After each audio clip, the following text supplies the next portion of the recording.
The morning shift change at Millbrook General Hospital buzzed with its usual chaos of charts being passed between tired hands and coffee-stained reports shuffled from one nurse to another. Claire Matthews stood at the central station, her blonde hair pulled back in a practical ponytail, listening as Supervisor Janet rattled off patient assignments with the efficiency of someone who had done this dance for 20 years. Room 314. Daniel Carson. Construction accident, broken ribs and concussion. Stable but needs monitoring, Janet said, handing Claire the clipboard. She paused, a knowing smile creeping across her weathered face. He's been asking for the blonde nurse. Claire rolled her eyes, tucking a loose strand behind her ear. They always ask for the blonde nurse until they realize I'm the one who makes them take their medicine on time. But as she walked down the sterile corridor toward room 314, clipboard in hand, Claire couldn't deny the flutter of curiosity in her chest. At 34, recently divorced from a marriage that had felt more like a business arrangement than a love story, she had built walls around her heart, thick enough to withstand the casual flirtations of patients and the well-meaning matchmaking attempts of her colleagues. As she approached the door, she slowed, hearing a warm baritone voice from within. "Don't worry, sweetheart. Daddy will be home soon. Tell your brothers and sisters I love them." The tenderness in his tone made her pause, hand hovering over the door handle. There was something in his voice that spoke of genuine love, the kind she had spent years hoping to hear, directed at her. Claire knocked softly and entered to find Daniel Carson sitting up in bed, surprisingly alert, despite the impressive bruising along his left temple and the way he favored his right side. He was exactly what she had expected from his voice.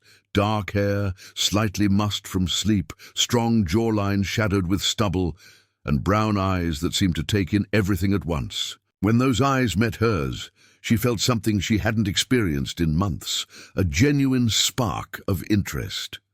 "You must be the famous blonde nurse," he said, setting his phone aside with a smile that transformed his entire face. "I'm Daniel. Claire Matthews," she replied, consulting her clipboard with more attention than it required. "How are you feeling this morning, Mr. Carson?" "Better now," he said, then seemed to catch himself.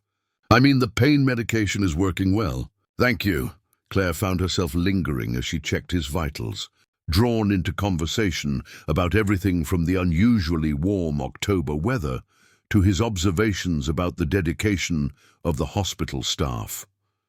He asked about her day, noticed when she rubbed her lower back after a long shift, offered genuine concern that felt refreshingly different from the practiced charm she usually encountered. "You look tired," he said, as she updated his chart. "Long shift? 12 hours, but that's normal," Claire replied, then found herself adding, "My feet are killing me, though. My sister's a nurse in Philadelphia. She swears by those gel insoles, says they changed her life. The casual mention of family, the way he genuinely seemed to care about a stranger's comfort, made Claire's heart do something treacherous.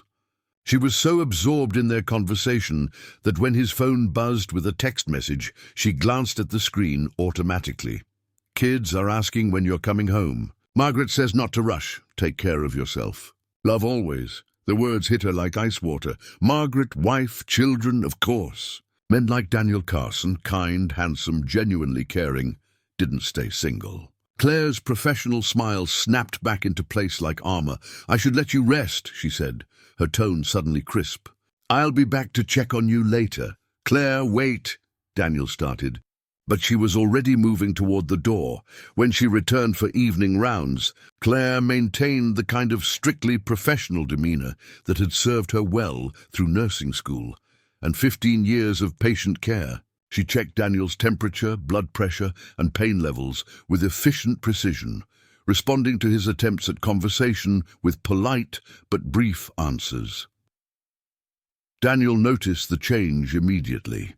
"Have I done something wrong?" he asked quietly as she prepared to leave.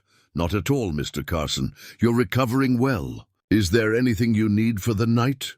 "Just—" He paused, studying her face. "I miss my family. It's hard being away from people you care about." Claire nodded, the response automatic. I'm sure your wife and children miss you too. Something flickered across Daniel's features. Confusion, perhaps, or sadness. As Claire reached the door, he called after her. "Claire, my situation isn't what it seems," she turned, hand on the doorframe. But before Daniel could continue, Dr. Patterson entered with test results, and Claire hurried away, her heart pounding with questions she had no right to ask. The next day, the hospital break room buzzed with gossip as usual. Claire tried to focus on her sandwich and the medical journal she'd brought, but the conversation at the next table grew impossible to ignore. "That construction worker in 314, Nurse Betty was saying, her voice carrying the satisfaction of someone with particularly juicy information. "I heard he's got 9 kids with different women around town." "9 kids?" gasped Susan from pediatrics. "And none of them with his wife?" "Poor Margaret," Betty continued, "staying married to a man like that. Can you imagine?" Claire's sandwich turned to cardboard in her mouth. 9 children, 9 different women. The kind, caring man who had asked about her sore feet was apparently the town's most notorious womanizer. "I also heard," Betty leaned in conspiratorially, "that Child Services has been sniffing around. Something about unpaid support." Claire excused herself, claiming she needed to check on a patient, but her hands shook as she walked back toward room 314. The hallway seemed longer than usual, each step heavier with the weight of what she'd learned. When she entered Daniel's room that afternoon, he looked up expectantly, but her cold demeanor made him sit back against his pillows. "How are you feeling today?" she asked, not meeting his eyes. "Better." "Claire, about yesterday—" "Mr. Carson," she interrupted, finally looking at him directly. "I need to ask you something, and I'd appreciate an honest answer." Daniel nodded slowly. "Is it true that you have 9 children?" The color drained from Daniel's face, then returned in a flush of what looked like anger or embarrassment. "So the gossip has reached you too." "I don't judge my patients' personal lives," Claire said quickly, though even she could hear how hollow that sounded. "I just need to understand the situation for your care." Daniel tried to speak, to explain, but Claire was already moving toward the door, her professional mask firmly in place. "Claire," Daniel's voice stopped her, and she felt his hand gently touch her wrist. "I need you to know, I love every one of those children, and I've never abandoned a single one of them. But the truth is more complicated than what people say." Claire pulled her hand away, but something in his voice, the raw honesty of it, made her pause. "The truth usually is," she said softly, then left before she could say anything else. That evening, as Claire walked to her car after her shift, she found herself face to face with a tired-looking woman in her 40s. The woman had Daniel's dark hair and the kind of exhaustion that spoke of years of worry. "You're Claire Matthews," the woman said.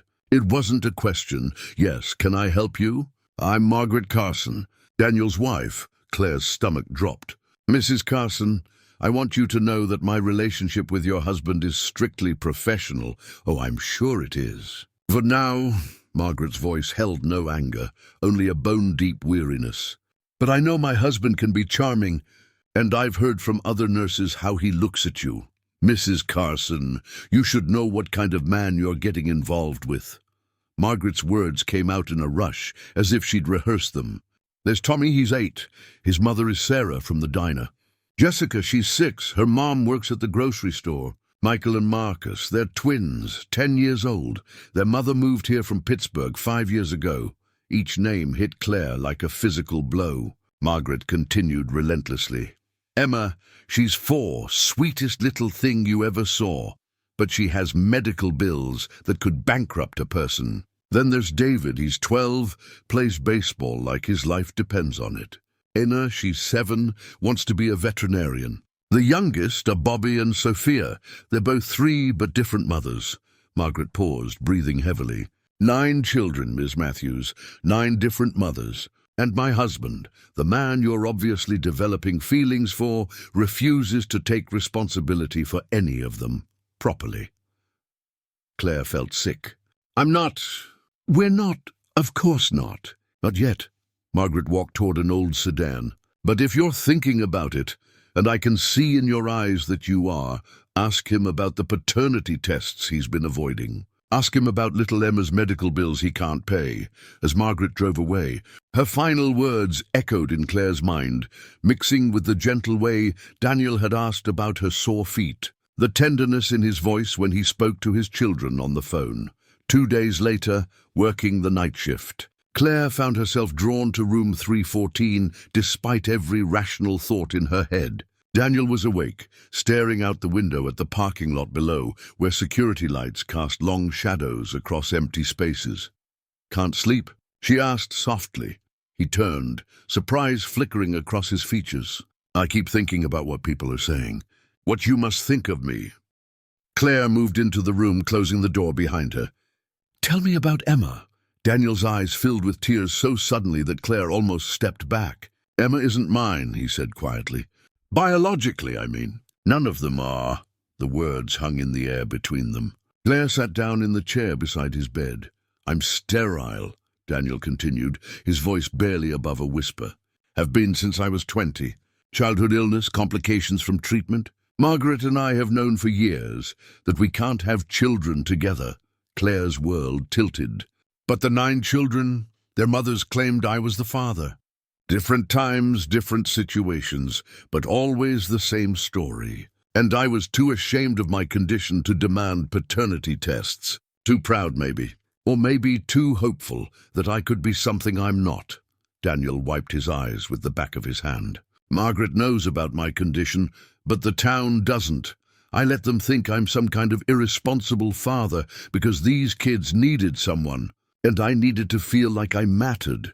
So you've been supporting 9 children who aren't biologically yours?" "I've been trying to. Tommy's mother lost her job last spring, so I helped with rent. Jessica needed school supplies. The twins' mother's car broke down, and she couldn't afford to fix it. Emma," his voice broke. "Emma has a heart condition. The medical bills are overwhelming, but what was I supposed to do? Let a 4-year-old suffer because her mother made a mistake about who her father was?" Claire stared at him, trying to reconcile the man the hospital gossips had painted with the person sitting in front of her. "And your wife? Margaret loves those kids almost as much as I do. But the financial strain, we've mortgaged our house twice. We're behind on our own bills. The state started investigating because someone reported that I was claiming benefits as a single father while being married. It's all falling apart." The next morning, Claire found herself in the small hospital chapel, a space she hadn't visited since her divorce papers had been finalized 6 months earlier. The dawn light filtered through simple stained glass windows, casting colored patterns across empty pews. She heard footsteps and turned to see Daniel approaching. "Moving carefully because of his healing ribs. You shouldn't be out of bed," she said. "Probably not." He sat beside her, wincing slightly. "But I needed to find you." They sat in silence for several minutes before Daniel spoke again. "I want to tell you about each of them," he said. "Tommy, he's the oldest I help with. His mother, Sarah, was 18 when she had him, and she was convinced I was the father because we'd gone out a few times. I wasn't, but by the time that became clear, Tommy was calling me Dad, and Sarah was struggling to make ends meet." Daniel's voice grew stronger as he continued. "Jessica's mother, Linda, she works 2 jobs just to keep their apartment. Jessica is so smart, Claire. She reads at a high school level, but they can't afford books. So I buy them for her, and the twins. Michael and Marcus. Their mother, Karen, moved here from Pittsburgh after their father died in a car accident. She was pregnant and alone, and somehow convinced herself that I was the father based on one conversation at a gas station. By the time I realized what was happening, those boys needed stability. They'd lost so much already. Claire listened as Daniel talked about each child, David's passion for baseball and dreams of college, Anna's gentle way with injured animals, Bobby's infectious laugh, Sophia's artistic talent. Emma, the 4-year-old with a heart condition whose medical needs had pushed the family to the brink of financial ruin. "I may not be their biological father," Daniel concluded, "but I'm the only father figure some of them have ever known. How do you walk away from that?" Claire reached for his hand without thinking, then stopped herself as her phone rang. The caller ID showed the hospital administrator. "I have to take this," she said, stepping away. "Claire, we need to talk about your patient in 314. Dr. Morrison's voice was grave. "Child Services is here, and they have questions about financial irregularities. Can you come in?" An hour later, Claire sat in the administrator's office, learning the full scope of Daniel's legal troubles. The state had been investigating him for welfare fraud, accepting assistance as a single father while being married. The payments he'd been receiving to help care for the 9 children had put his family in serious legal jeopardy. Margaret Carson filed for divorce yesterday, Dr. Morrison explained. She claims she can no longer bear the financial and emotional strain. Mr. Carson is facing potential criminal charges. Claire's heart sank. "What does this mean for his treatment?" "He's being discharged today. His injuries have healed sufficiently for outpatient care." Dr. Morrison paused, studying Claire's face. "And Ms. Matthews, I'm recommending you for transfer to the pediatric ward. This situation has become too complicated for you to remain his primary nurse." 3 days later, Claire sat in a booth at Millbrook Diner, stirring coffee she didn't want while waiting for Margaret Carson. The older woman had called that morning asking to meet. Her voice strained but determined. Margaret slid into the opposite seat, looking even more exhausted than she had in the hospital parking lot. "Thank you for coming," Margaret said. "I needed to talk to someone who might understand. Mrs. Carson, I want you to know that nothing inappropriate happened between your husband and me." "I know that," Margaret interrupted. "And call me Margaret. We're past formalities now." Margaret pulled a manila envelope from her purse. "I filed for divorce, not because I don't love Daniel, but because I do. The state was going after our house, our savings, everything we've worked for. By divorcing him, I protect what little we have left." She pushed unsigned divorce papers across the table. "But I can't go through with it. Those children need him, and he needs someone who believes in what he's trying to do." Margaret opened the envelope and pulled out several official-looking documents. "These are paternity tests," she said quietly. "Daniel took them months ago, but he never showed them to anyone. He was afraid if the real fathers were identified, the children would lose their benefits and their mothers would suffer."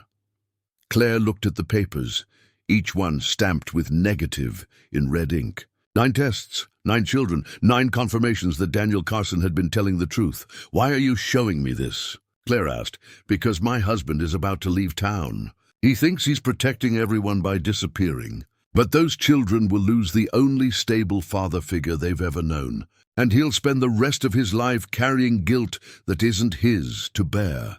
Margaret reached across the table and took Claire's hand.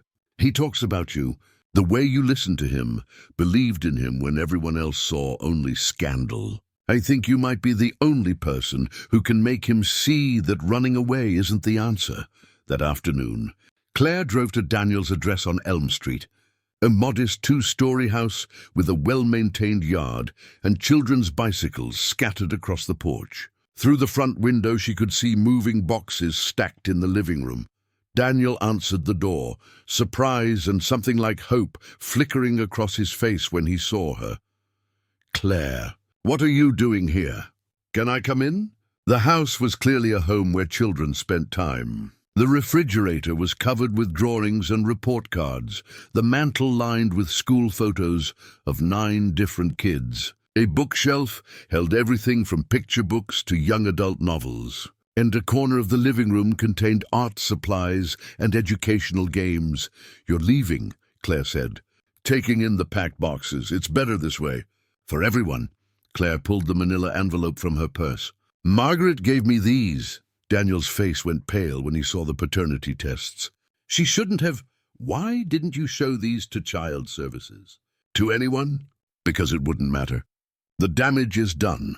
Tommy's real father is married with a family of his own. Jessica's father has been in prison for 3 years. The twins' biological father is dead. What good would it do to destroy these children's lives just to clear my name? And Emma?" Daniel's shoulders sagged. "Emma's father is a married man with political ambitions. If his name came out, It would ruin him, but more importantly, it would destroy Emma's mother. She's finally getting her life together, has a good job, a stable relationship. Why should she pay for my mistakes? Your mistakes? Claire's voice rose. Daniel, you haven't made any mistakes. You've been a father to children who needed one. You've sacrificed your reputation, your financial security, your marriage, and what do I have to show for it? Margaret's filing for divorce, I'm facing criminal charges, and those kids are going to lose their benefits because of me. Claire heard car doors slamming outside. Through the window, she saw an extraordinary sight. 9 children of various ages walking up the front path, their mothers behind them. Sarah from the diner carried a handmade sign reading, "Our hero." Linda from the grocery store held one that said, "Don't let them take our dad." Daniel, Claire whispered. Look. Tommy, the 8-year-old, knocked on the door with the confidence of someone who belonged there. Daniel opened it to find all 9 children crowding onto his porch, their faces bright with excitement and determination. Dad! Emma, the 4-year-old with the heart condition, pushed through the group to wrap her small arms around Daniel's legs. Mommy said you might go away, but we won't let you. Sarah stepped forward, her voice steady despite the tears in her eyes. Daniel, we know what you've been going through. What we put you through. It's time everyone knew the truth. We've all talked to child services, added Karen, the twins' mother. Told them the real story. How you stepped in when our kids needed someone, asked for nothing in return. Linda nodded. The lawyer says if the real fathers come forward, the charges against you will be dropped. And Daniel, they're coming forward. All of them. Even Emma's father? Daniel asked quietly. Emma's mother, Patricia, stepped onto the porch, especially Emma's father. He realized it was time to take responsibility, regardless of the consequences. Claire watched Daniel's face transform as the weight he'd been carrying for years began to lift. Tommy grabbed his hand. Dad, you taught me that being a father isn't about biology. It's about showing up. Well, we're showing up for you. 1 month later, Claire stood at the edge of Millbrook Town Square, watching a scene that seemed too good to be true. The entire community had rallied around Daniel Carson. A legal defense fund had raised enough money to cover his lawyer fees and help pay down Emma's medical bills. The charges had been dropped when the biological fathers came forward, taking responsibility for their children and the support payments. In the center of the square, Daniel stood with Margaret, remarried after being divorced for only 3 weeks, surrounded by their extended family. The 9 children clustered around them, along with their mothers, who had become something like sisters through their shared experience. Claire had handed in her notice at the hospital the day before, accepting a position at the Children's Medical Center in Philadelphia. It was time for a fresh start, in a place where she could focus on healing rather than the complications of small-town life. But as she prepared to leave, to slip away without goodbyes that might be too difficult, Daniel saw her across the square. Their eyes met through the crowd, and Margaret, following her husband's gaze, gently pushed him forward. Daniel walked toward Claire, the children following like a parade of hope. Tommy grabbed his left hand, Jessica took his right. The twins flanked them, with little Emma riding on Michael's shoulders. Ina, David, Bobby and Sophia completed the procession, chattering excitedly about their family meeting. You came, Daniel said when he reached her. I wanted to see how the story ended, Claire replied. It's not ending, Emma piped up from her perch on Michael's shoulders. Daddy says the best stories keep going forever. Daniel looked at Claire, hope and uncertainty warring in his expression. I heard you're moving to Philadelphia. I am. Fresh start. That's good. You deserve happiness. The late afternoon sun broke through the clouds, casting golden light over the unlikely family that love, not biology, had created. Claire looked at Daniel, surrounded by children who adored him, married to a woman who had fought for their relationship, embraced by a community that had learned the difference between gossip and truth. Daniel, she said softly, what you've done for these children, for their mothers, for this whole community, it's extraordinary. I just did what felt right. That's what makes it extraordinary. Margaret approached, carrying a manila envelope similar to the one she'd given Claire weeks earlier. "These are letters," she explained, "from each of the children's biological fathers, acknowledging paternity and agreeing to proper support arrangements. And this," she pulled out a final document, "is a formal recommendation from Child Services, stating that you should be considered for an award recognizing your service to children in need." Claire looked at the papers, then at Daniel's stunned face, then at the 9 children who had never doubted for a moment who their real father was.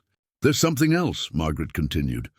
"The Children's Medical Center in Philadelphia called. They heard about Daniel's situation and want to offer him a position in their Family Support Services department.